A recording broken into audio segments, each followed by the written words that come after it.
Hello dear students, welcome to our channel Adda247 North East. বন্ধুসকল আগন্তুক APSC combined competitive পৰীক্ষা 2023 বৰ্ষৰ আহি আছে।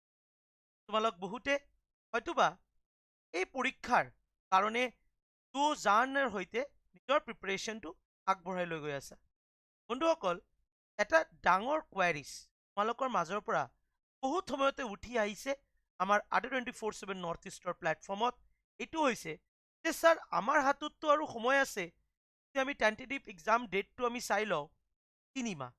এই 3 মাহ সময়ৰ ভিতৰত আমি কাৰেণ্ট এফেয়াৰ্ছ ছেকশ্যনৰ কাৰণে নিউজ পেপাৰ ৰিডিংছ, যেটো সিভিল সাৰ্ভিস পৰীক্ষাৰ কাৰণে এটা গুৰুত্বপূৰ্ণ এটা অস্ত্ৰ বুলি আমি কওঁ, যে নিউজ পেপাৰ ৰিডিংছ সেইটো কিমান প্ৰয়োজন, তাৰ প্ৰয়োজনীয়তাটো কিমান গুৰুত্বপূৰ্ণ, সেই বিষয় লৈ তোমালোকৰ এটা কনফিউজন আছে।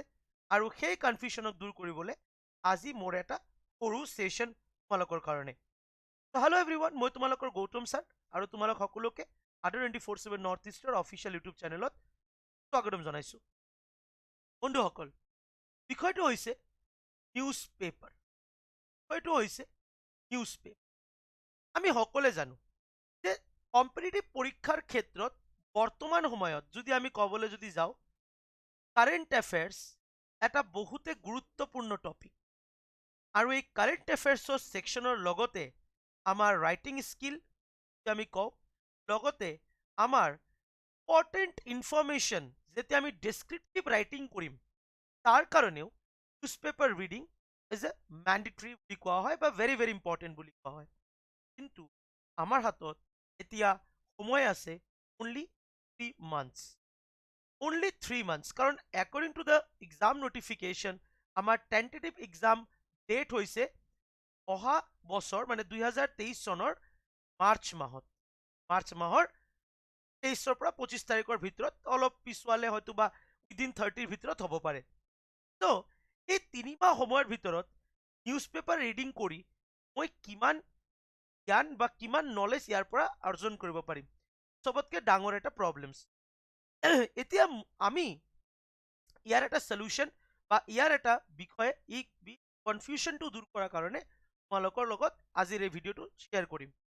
বন্ধুসকল চাওক, ফৰ কাৰেণ্ট এফেয়াৰ্ছ যদি মই ক'বলৈ যদি যাওঁ, অসম লোকসেৱা আয়োগৰ যি কম্বাইন্ড কম্পিটিটিভ পৰীক্ষা আমি বিগত সময়বোৰত যেনেকৈ চাই আহিছোঁ, যেনেকৈ সংঘ লোকসেৱা আয়োগ APSC কওক বা আন আন ৰাজ্যবোৰৰ পৰীক্ষা কওক, চিভিল সাৰ্ভিসৰ পৰীক্ষাৰ ক্ষেত্ৰত দেখা গৈছে লাষ্ট ওৱান ইয়াৰৰ কাৰেণ্ট এফেয়াৰ্ছটো ভালকৈ পঢ়িলে পৰীক্ষাত তাৰ পৰাই কমন কুৱেশ্যনছ আহি যায়।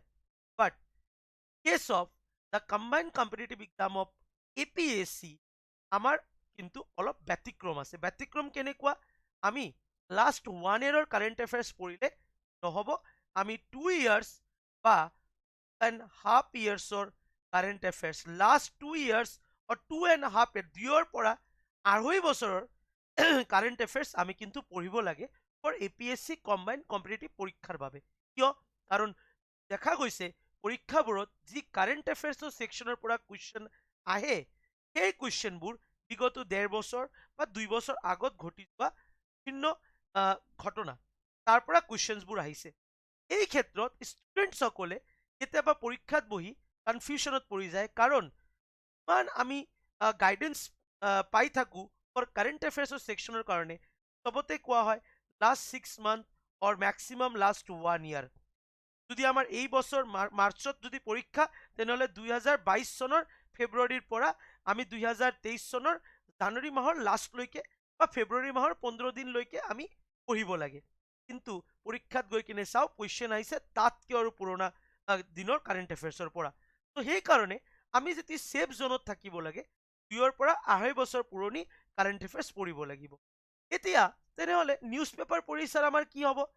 নিউজ পেপাৰ পঢ়িলে কাৰেণ্ট এফেয়াৰ্ছৰ ছেকশ্যনত বৰ্তমান যিহেতু এইটো পৰীক্ষা হয়, আমি যদি এতিয়াৰ পৰা নিউজ পেপাৰ পঢ়োঁ, দেন আগন্তুক যিটো পৰীক্ষা 2024 বৰ্ষৰ যিটো পৰীক্ষা হ'ব, তাত গৈ কিনে আমি বহুত সহায় পাম। কিন্তু 2023 বৰ্ষৰ পৰীক্ষাত তাৰ পৰা কিন্তু আমি বহুত বেছি সহায় নাপাম।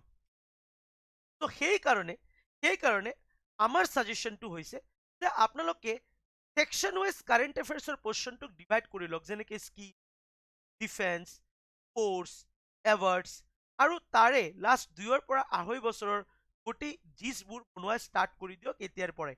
একফালে আপোনাৰ প্ৰিপাৰেশ্যন হ'ব, একফালে আপোনাৰ কাৰণে এটা ৰিভিজনৰ মেটেৰিয়েল আপুনি নিজেই তৈৰি কৰি পেলাব। দ্বিতীয়টো হৈছে যে এতিয়া যেহেতু আমাৰ প্ৰাৰম্ভিক পৰীক্ষা, প্ৰিলিমিনাৰী পৰীক্ষা আমাৰ হ'বলৈ গৈ আছে, এই সময়ত থিয় হৈ ৰাইটিং স্কিল আৰু যদি আমি কওঁ বিভিন্ন ধৰণৰ গুৰুত্বপূৰ্ণ ইনফৰমেশ্যন বা ডিছক্ৰিপটিভ ৰাইটিঙৰ কাৰণে, বা মই ক'ম যে মেইনছৰ কাৰণে এতিয়া কিন্তু আৰু ভাবাৰ একো সময় নাই। ফৰ মেইনছ যদি কোনোবাই যদি মেইনছৰ কাৰণে এতিয়াৰ পৰা ভাবি আছে, ডেট মিনছ আপোনাৰ সেইটো সহায় কৰিব 2024 বৰ্ষৰ প্ৰিলিমছ প্লাছ মেইনছত। বাট এই মুহূৰ্তত আপোনাৰ কাৰণে চবতকৈ গুৰুত্বপূৰ্ণ দৰ্জাটো হৈছে প্ৰিলিমিনাৰী এক্সামটো পাছ কৰা। কাৰণ আপুনি যেতিয়া প্ৰিলিমিনাৰী এক্সামটো পাছ কৰিব, তেতিয়াহে আপুনি গৈ পাব মেইনছৰ দৰৱাজাখন। তো মেইনছটো পঢ়াৰ কাৰণে আমি এটা মিনিমাম 6 মান্থ টু 1 ইয়াৰৰ এটা সময় লাগে, সময়সীমাৰ প্ৰয়োজন আছে। বাট এতিয়া যিহেতু হাতত 3 মাহ আছে, 3 মাহ হৈছে গুৰুত্বপূৰ্ণভাৱে আপোনাৰ প্ৰিলিমিনাৰী পৰীক্ষাটো পাছ কৰাৰ কাৰণে এটা সুবৰ্ণ সুযোগ। তো সেইকাৰণে মই ক'ম এই 3 months more than sufficient if you really মানে কনসিস্টেন্টলি যদি আপুনি যদি প্ৰিপাৰেশ্যন কৰি আছে for APSC combined competitive exam 2023, য'ত 739 ভেকেঞ্চিজ আহিছে। এইটো ভেকেঞ্চি APSC আগত মানে মোৰ সন্দেহ আছে এনেকুৱা ভেকেঞ্চি কেতিয়াও অহা নাই, ভৱিষ্যততো কেতিয়াবা আহিবনে নাই নাজানো।